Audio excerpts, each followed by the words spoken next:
Hi, I'm Jonny Smith. I'm a motoring journalist and I've been driving the Jaguar I-PACE around for the last couple of days, but like most electric car drivers, I want to get the most out of my EV, which is why I've come to meet Giles Lenthall from Jaguar, who's hopefully going to give me some hints and tips.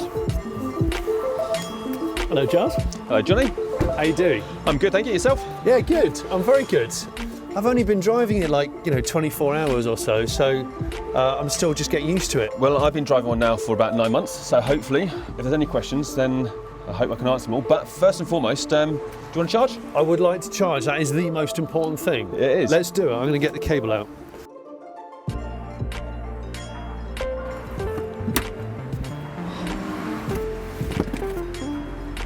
When people say to me, how do you live with an electric car? I say, well, it's really similar in behaviour to the way we live with our phones now, isn't it? Exactly. I mean, if you think, what's usually the last thing you do before you go to bed at night? You plug your smartphone in. Put my phone in, yeah. So when you wake up in the morning, it has 100% charge, yeah. And then usually you're fine for the day. And what we do recommend is that the customer installs a home wall charging station, yeah. Because this is the most convenient way of charging.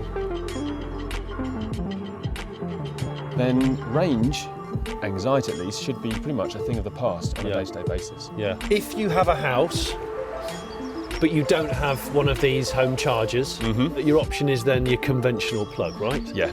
So the car is available with what we call the basic home charging cable. Yeah. And that will allow you to plug into a 3-pin or your domestic plug. We don't really recommend that the customer relies on that because that's not a really nice charging experience because it's going to take you a couple of days to charge a car up completely. So it's not something we want you to rely on. Electric car can be good for you, even if you don't have access to something like this because you live in a city. Yeah. Because there's loads of public charging stations around. It's going to take more planning, a bit of a behavioural change. But I guess if you live in a city, the car will travel less anyway in terms of miles. You'll find it's amazing how quick it becomes as part of your just planning your behavioural process. Yeah. So what I tend to find I do now is if I'm going away for the weekend with the family, I always look for hotels with a charge station. So I can plug it in overnight, just like when I'm at home, so the car charges up and it's free to use for the next day. So your home hopefully becomes your fuel station, or one of them. Yes. And the other thing about plugging it in is, of course, you can prepare it for a journey ahead. You can precondition the interior of this car, independent from charging. We have an app, and you can go through your app on your smartphone and precondition the interior. However, obviously using the energy out of the wall is more efficient, exactly, in terms of being able to make sure that it doesn't impact your range. Yeah. But also what a great feature is with the I-PACE, especially in this sort of weather when it's cold, is that you can precondition the battery. And so when you plug it into an AC supply, such as this, then you can program and say, I'm going to be leaving in the morning, it'll warm the interior, it'll warm the battery, as well as charging, and therefore when you leave in the morning, you're in the most optimum position. But one of the things I find, and this is really interesting, is you only really need to precondition if you're doing a long journey. So I actually don't ever precondition on a day-to-day basis because the battery has a sufficient charge for me not to worry about it. All right, Giles, so the WLTP range, WLTP, the official testing body, isn't it? Range of the I-PACE is 470 kilometres.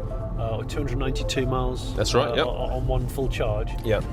In the real world, how close can people expect to get? Because I know, especially if you're a very early adopter of EVs, you know, the issue of range as quoted can be a sort of scary prospect.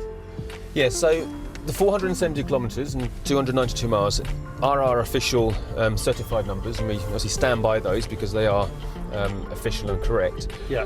But as you say, in the real world, as a customer, you should really expect to get around about the 220 to 230 mile mark. Now, there's a reason for this. So it's still a laboratory test set at a single temperature, which is around about the 25-degree mark, and it uses certain drive cycles. And of course, if you take a cold day like today, then temperature can have a really, really big impact to a range of an electric vehicle.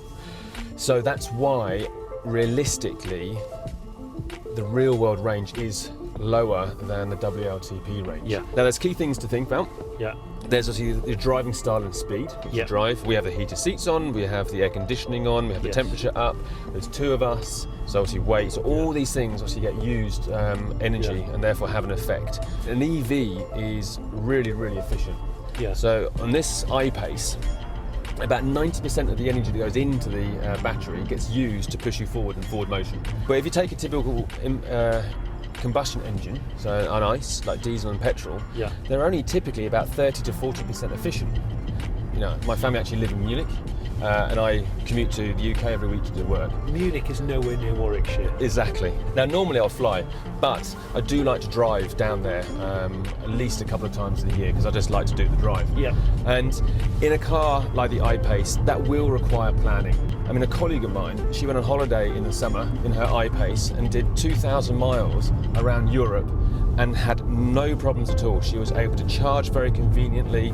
It did not impact her ability to be able to enjoy the holiday and be where she wanted to be when she wanted to be there. She said that she spent all of around about £25 on energy. Yeah. Really? For the whole 2,000 miles.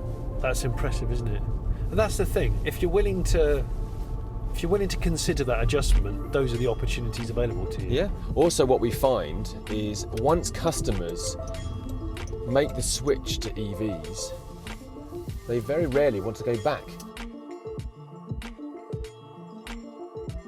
So regenerative braking. Yeah. What you'll notice if I go into here, so here we go. So here's regenerative braking, and you've got it at low. Yeah. And how do you feel that the car's driving? It feels like when I come off the throttle, it's coasting like a normal auto. But on the gauge in front of me, obviously I can see that it's dipping into the charging, so it is harvesting some energy from that. So if I now turn it to high, and as you go down, you drive on, just sort of say to me how you feel that is, what's the differences? Okay, so You really notice the difference? It's really dragging then, And that really helps in terms of, say, getting as much energy back into the battery while you're doing your driving. And what I really love about the regen braking, to be honest with you, I actually only really drive with regenerative braking on high, because you can have that single pedal driving style. Yeah. And it just really sort of makes the whole driving experience relaxed as well as being efficient. So Johnny, I really hope that today's been useful for you. We know that there are a lot of factors that can really influence your range, but by just doing a few behavioural changes, such as charging your car in the same way that you do with your smartphone, so plug in at night. Therefore, day-to-day range anxiety shouldn't be a problem. If you are going to be going that longer distance, just a little bit of planning might be involved. For example, making sure the hotel you're booking overnight has a charge post so you can charge overnight. Using preconditioning, again, for that longer journey, just make sure that the car's ready for you and that you don't need to use it every single day, but it's very useful for those longer journeys. And then on top of that, obviously the tips of just being able to adjust how the car energy usage is used and how you drive, just to make sure that you can optimise the range, and also just to make sure that you're comfortable adjusting with the day-to-day usage of the vehicle. I mean, we're really proud of the I-PACE. This is a sports car that happens to be an electric car, as opposed to the other way around, which means it has all the true DNA traits of a Jaguar, of being a performance car. So we want people to be able to enjoy it, we want people to be able to be enthusiastic and not have to compromise their lifestyle. And those little changes means that they can do exactly that.